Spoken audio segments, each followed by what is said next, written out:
Summer 2022 has seen some blockbuster films and great television, and she's not done yet, ladies and gentlemen. Good morning. Welcome to ISF. Thank you for watching. Fandango correspondent Nikki Novak stopped by with everything coming up this summer still that you have to watch. Take a look. Nikki Novak, welcome back to ISF.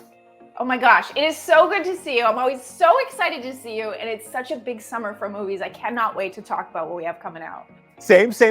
Always glad to have you on the show. I couldn't agree with you more, Nikki. Summer 2022, wow. Blockbuster after blockbuster. Let's kick things off with what's happening later this summer. Jordan Peele, Keke Palmer, Daniel Kaluuya, nope. First of all, that title, awesome. But this movie looks otherworldly. And like you've just sold it. What more do you need? Jordan Peele, he won an Oscar for his screenplay for Get Out. You also have him teaming up for the first time since Get Out with Daniel Kaluuya. This is a horror movie. Of course, it's a horror movie. It's Jordan Peele. Hilarious title. He always has something catchy that people hook into. The song, the clothing, the whole thing. Keke Palmer, who is having an amazing year, is also in this movie.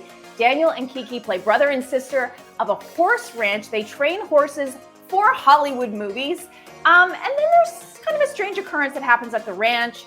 There's a cloud that comes over, and Jordan Peele is teased that it has to do with aliens, which tells me that he's leading us in the wrong path because there's going to be a twist. But he has also said this is the first time he has shot in IMAX. He says, I've shot things that you've never seen on screen before. And when he says that, I believe him. Also, Stephen Yeun from Minari is in the film. Amazing cast, amazing filmmaker. I say yep to this one, Jason.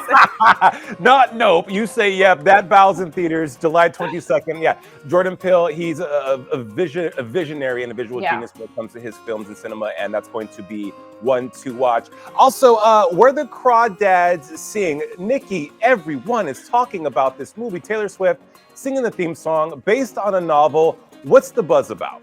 The buzz is there's going to be some romance and some murder all in the same movie. Now, if you've read the brilliant book by Delia Owens, you're no doubt excited about this film because Reese Witherspoon also read it and she said, you know what? I'm going to produce that movie. So you've got Reese Witherspoon producing, you've got Taylor Swift singing the theme song, Carolina from the movie, and it's an amazing story. And I think people are excited because there's not as many romances or rom-coms in the theater, and this is going to be one that's just beautiful, set in its own universe and gorgeous to look at, about this girl, Kaya, played by Daisy Edgar Jones, who raises herself in North Carolina. She's abandoned by her family, and she's known as the swamp girl in town, and she's really tough, and no one messes with her, but she falls in love, and then she's accused of murder.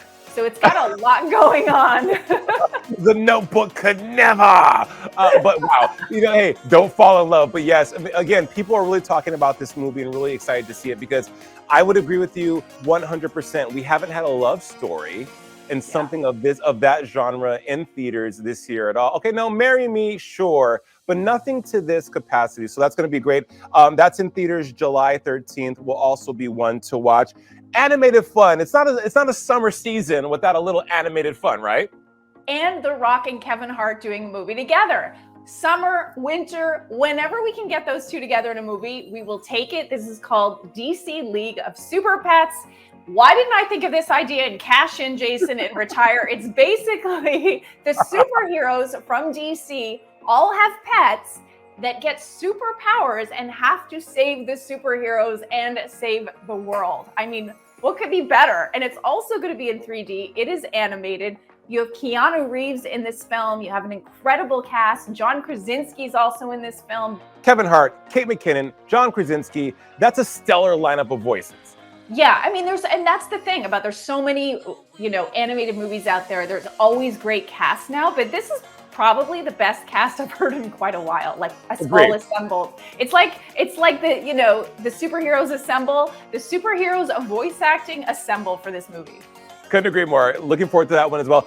Can we just take a moment, Nikki, and really just celebrate Brad Pitt, who is returning in Bullet Train.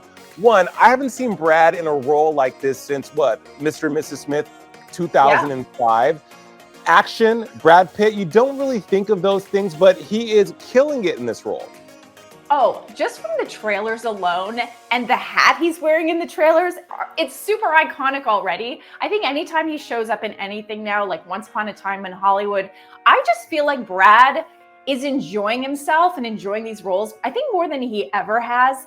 And yeah, like you said, this is the first time, but this is really upping the ante because this is David Leitch, who, you know, is responsible for John Wick and Deadpool 2. He's really great directing action. And this is going to be over the top action. It's about 5 assassins that jump on a bullet train in Japan. They're there to retrieve a briefcase. They don't know the other assassins are going to be there. So it's going to be really high octane. It's definitely going to have the cool factor. Brian Tyree Henry, Zazie Beetz, and Bad Bunny. Can we talk about Bad Bunny's also in this movie? Nikki, there is so much to see coming up at the movies. Like, where do you begin? But it's always great talking movies with you here on ISF. Fandango correspondent Nikki Novak. I call you the queen of movies, Nikki. I think that's an appropriate title for you. Giving you the Queen's Wave. You look amazing. It's always great to talk to you. You are my superhero. That's all. Thank you, Nikki. See you at the movies.